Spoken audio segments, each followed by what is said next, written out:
kembali Halo, aku Aisyah dari Ahmad Najwa. Nah, kali ini kelompok kita akan membahas satu kasus mengenai pengabaian kepentingan publik yang terjadi di RSUD Sidigala Sumatera Utara. Nah, dalam video kali ini dimulai dari pengenalan topik, dilanjutkan pembahasan kronologi, masalah analisis, kasus, dan juga diakhiri dengan kesimpulan sekarang. Jangan lupa tonton sampai ya. Langsung aja kita bahas mengenai pelayanan publik dan tantangan maladministrasi. Pelayanan publik memegang peranan penting dalam mewujudkan kesejahteraan masyarakat dan menciptakan keadilan sosial. Sebagai wujud tanggung jawab pemerintah, pelayanan publik mencakup berbagai sektor strategis seperti kesehatan, pendidikan, transportasi, dan administrasi kependudukan. Kualitas pelayanan yang baik menjadi tolak ukur keberhasilan pemerintah dalam memenuhi kebutuhan dasar masyarakat. Namun, di balik upaya tersebut, terdapat berbagai tantangan yang menghambat pelaksanaannya. Salah satunya adalah maladministrasi. Fenomena ini tidak hanya berdampak pada individu sebagai penerima pelayanan, tetapi juga melemahkan kepercayaan masyarakat terhadap institusi. Menurut Ombudsman Republik Indonesia, maladministrasi mengacu pada berbagai bentuk penyimpangan yang terjadi dalam penyelenggaraan pelayanan publik. Penyimpangan ini meliputi tindakan seperti yang pertama, kelalaian, yaitu ketidakhadiran atau kurangnya perhatian dalam memberikan pelayanan. Yang kedua, yaitu penyimpangan prosedur, yaitu pelanggaran terhadap aturan atau standar operasional yang telah ditetapkan. Yang ketiga, yaitu penundaan tidak wajar, yaitu keterlambatan dalam proses pelayanan yang mengakibatkan kerugian bagi penerima layanan. Yang keempat, yaitu penyalahgunaan wewenang, yaitu pemanfaatan jabatan untuk kepentingan pribadi atau kelompok tertentu. Yang kelima, yaitu diskriminasi, yaitu perlakuan tidak adil berdasarkan suku, agama, ras, atau status sosial tertentu. Lalu apa sih dampak maladministrasi? Dampak maladministrasi sangat luas dan kompleks, mulai dari kerugian material hingga hilangnya kepercayaan masyarakat terhadap pemerintah. Ketika pelayanan tidak berjalan sebagaimana mestinya, masyarakat cenderung kehilangan keyakinannya terhadap kemampuan institusi negara dalam memenuhi hak-hak dasar mereka. Hal ini berpotensi memicu ketidakpuasan sosial yang lebih besar, bahkan mendorong munculnya konflik. Studi kasus maladministrasi, sektor kesehatan menjadi salah satu bidang yang paling rentan terhadap maladministrasi, mengingat pelayanan di bidang ini bersentuhan langsung dengan keselamatan jiwa manusia. Kesalahan prosedur, kelalaian, atau ketidakpatuhan terhadap standar pelayanan dapat berakibat fatal. Salah satu contoh tragis terjadi di RSUD Sidigala, Sumatera Utara. Dalam kasus ini, kelalaian dalam prosedur medis menyebabkan hilangnya nyawa seorang bayi dalam kandungan. Peristiwa ini mencerminkan lemahnya sistem pelayanan kesehatan dalam memastikan keselamatan dan hak-hak pasien. Tidak hanya memberikan dampak buruk bagi keluarga korban, tetapi kasus ini juga menyoroti adanya celah besar dalam sistem manajemen rumah sakit, mulai dari pengawasan internal hingga mekanisme tanggung jawab petugas medis. Lalu, apa pentingnya reformasi pelayanan publik? Untuk mengatasi permasalahan maladministrasi, diperlukan upaya reformasi yang menyeluruh dalam sistem pelayanan publik. Beberapa langkah strategis yang dapat diambil antara lain, yang pertama, peningkatan kompetensi SDM melalui pelatihan dan sertifikasi untuk memastikan petugas pelayanan publik memiliki kompetensi yang memadai. Yang kedua, digitalisasi proses, penggunaan teknologi untuk meningkatkan transparansi dan efisiensi pelayanan. Yang ketiga, penguatan pengawasan, membentuk mekanisme pengawasan yang independen untuk meminimalkan peluang terjadinya maladministrasi. Yang keempat, pendekatan hukum, memberikan sanksi tegas kepada pelaku maladministrasi untuk menciptakan efek jerah. Jadi, maladministrasi merupakan tantangan serius dalam mewujudkan pelayanan publik yang berkualitas, Untuk mengatasinya diperlukan komitmen kuat dari semua pihak, baik pemerintah, penyelenggara pelayanan, maupun masyarakat. Reformasi pelayanan publik harus diarahkan pada penciptaan sistem yang transparan, akuntabel, dan responsif terhadap kebutuhan masyarakat. Dengan demikian, tujuan akhir berupa peningkatan kesejahteraan dan keadilan sosial dapat tercapai secara optimal. Kronologis latar belakang permasalahan. Kasus kematian bayi dalam kandungan di RSUD Sidikalang dimulai ketika seorang pasien hamil mengalami pecah ketuban selama 3 hari. Meskipun kondisi tersebut beresiko tinggi bagi keselamatan ibu dan bayi, dokter yang menangani pasien tidak segera melakukan tindakan yang diperlukan, seperti pemeriksaan USG untuk memeriksa kondisi janin. Pasien tersebut seharusnya mendapat perhatian medis yang lebih cepat dan intensif. Mengingat pecah ketuban merupakan keadaan darurat yang membutuhkan penanganan segera untuk mencegah infeksi atau komplikasi lain yang dapat membahayakan bayi. Setelah melakukan pemeriksaan, Ombudsman Republik Indonesia atau RI menemukan adanya maladministrasi dalam penanganan kasus tersebut.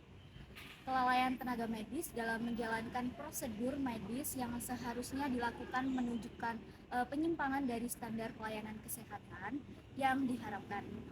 Ombudsman menilai bahwa ketidaksesuaian prosedur dan kurangnya disiplin dokter berkontribusi pada kegagalan dalam menyelamatkan bayi tersebut. Akibatnya, bayi yang seharusnya bisa diselamatkan dengan perawatan yang tepat akhirnya meninggal. Hal ini menunjukkan adanya masalah serius dalam pelayanan publik, khususnya di sektor kesehatan. Dan untuk dampak dan implikasinya, kasus ini menggambarkan potret buram pelayanan kesehatan publik yang gagal memenuhi kebutuhan pasien pada saat kritis.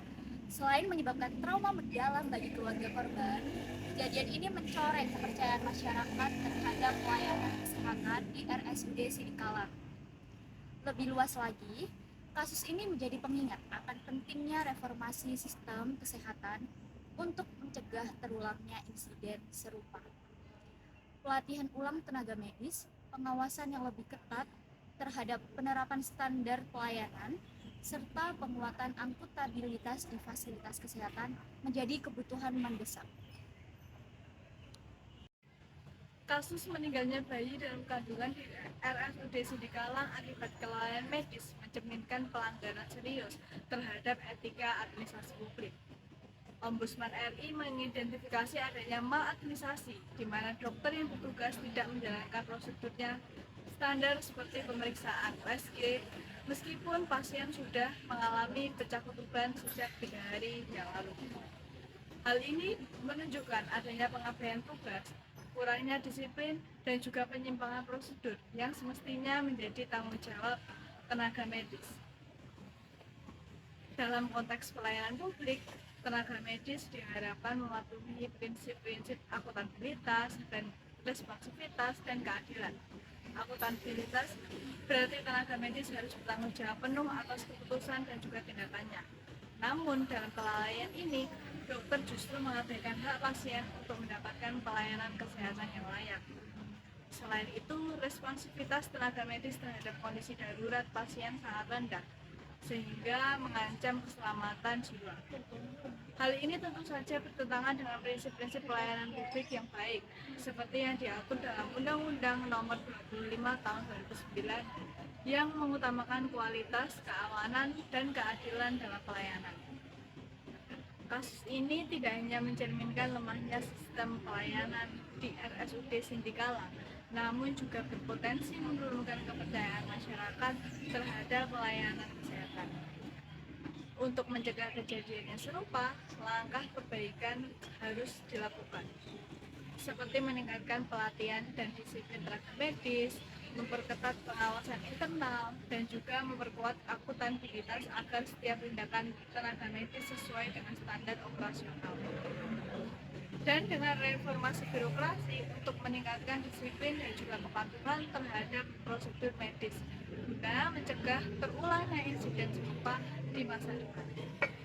Dengan perbaikan sistem birokrasi, kesehatan, pengawasan internal diperkuat, tenaga medis lebih disiplin dan akuntabilitas.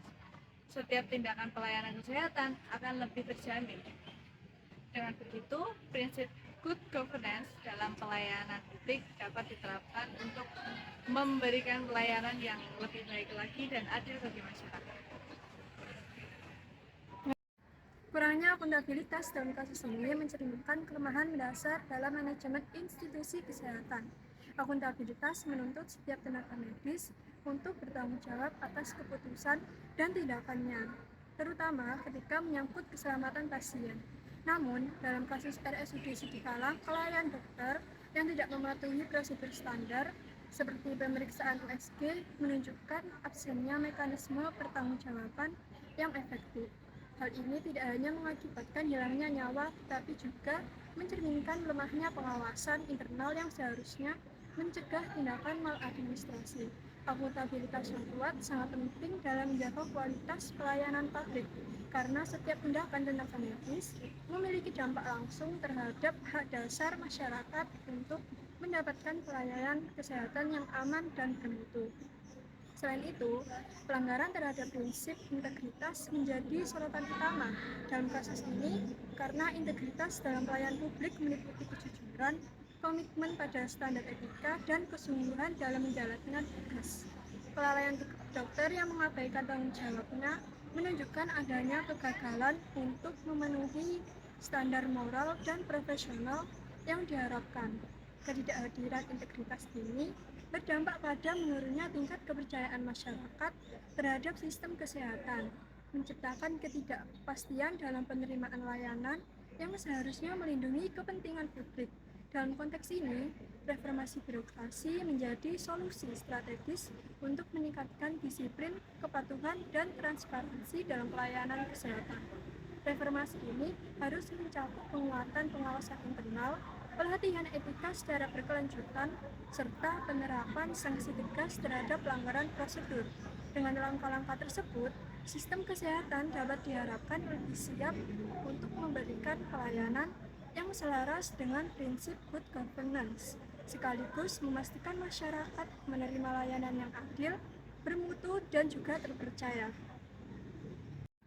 Jadi dapat disimpulkan bahwa kasus meninggalnya bayi dalam kandungan di RSUD Sidikalang merupakan gambaran nyata dari tantangan maladministrasi dalam pelayanan publik, khususnya sektor kesehatan. Kelalaian medis yang terjadi tidak hanya melanggar standar operasional prosedur tetapi juga mengabaikan prinsip dasar pelayanan publik seperti akuntabilitas, responsivitas, dan keadilan. Dampaknya meluas, mulai dari kerugian fatal bagi pasien hingga hilangnya kepercayaan masyarakat terhadap institusi kesehatan. Situasi ini menegaskan perlunya reformasi dalam sistem pelayanan publik untuk mencegah terulangnya insiden serupa di masa depan. Reformasi yang menyeluruh mencakup penguatan pengawasan internal, peningkatan kompetensi tenaga medis, dan penerapan akuntabilitas yang ketat menjadi langkah krusial untuk menciptakan pelayanan yang lebih baik. Nah, beberapa saran untuk mengatasi kasus tersebut. Yang pertama, reformasi birokrasi kesehatan. Pemerintah perlu melakukan reformasi birokrasi di sektor kesehatan dengan fokus pada peningkatan kepatuhan terhadap prosedur operasional dan pengawasan yang lebih ketat. Mekanisme pertanggungjawaban yang tegas harus diterapkan untuk memastikan setiap pelanggaran dapat ditindaklanjuti dengan cepat dan adil. Yang kedua, peningkatan kompetensi dan etika medis. Pelatihan berkelanjutan bagi tenaga medis harus mencakup hanya aspek teknis, tetapi juga etika profesi. Hal ini bertujuan untuk memastikan bahwa tenaga medis memiliki kompetensi yang memadai sekaligus menjunjung tinggi nilai-nilai profesionalisme. Yang ketiga, digitalisasi layanan kesehatan. Penerapan teknologi digital seperti sistem rekam medis elektronik dan aplikasi pengawasan prosedur dapat membantu meningkatkan transparansi, efisiensi, dan akuntabilitas dalam pelayanan kesehatan. Teknologi juga dapat mempermudah masyarakat untuk memberikan umpan balik terkait kualitas layanan. Yang keempat, penerapan sanksi yang tegas. Untuk menciptakan efek jerah, setiap pelanggaran standar pelayanan harus dikenai sanksi sesuai dengan tingkat kesalahannya. Sanksi ini tidak hanya mencakup aspek administratif tetapi juga hukum jika diperlukan. Yang kelima, kampanye kesadaran publik. meningkatkan kesadaran masyarakat tentang hak-hak mereka dalam pelayanan kesehatan menjadi penting. Dengan pengetahuan ini, masyarakat dapat lebih proaktif dalam menuntut pelayanan yang sesuai dengan standar dan melaporkan pelanggaran yang terjadi. Melalui kombinasi langkah-langkah ini, pelayanan kesehatan di Indonesia dapat diharapkan lebih responsif, transparan, dan berkeadilan, sesuai dengan prinsip good governance yang menjadi. Melalui kombinasi langkah-langkah ini, pelayanan kesehatan di Indonesia dapat diharapkan lebih responsif, transparan, dan berkeadilan, sesuai dengan prinsip good governance yang menjadi fondasi pelayanan publik yang ideal. Sekian penjelasan mengenai pengabdian kepentingan publik di RSUD Sindikalang Sumatera Utara. Kami dari kelompok ini mengucapkan terima kasih, semoga bermanfaat dan menambah pengetahuan kalian ya. Sampai jumpa lagi.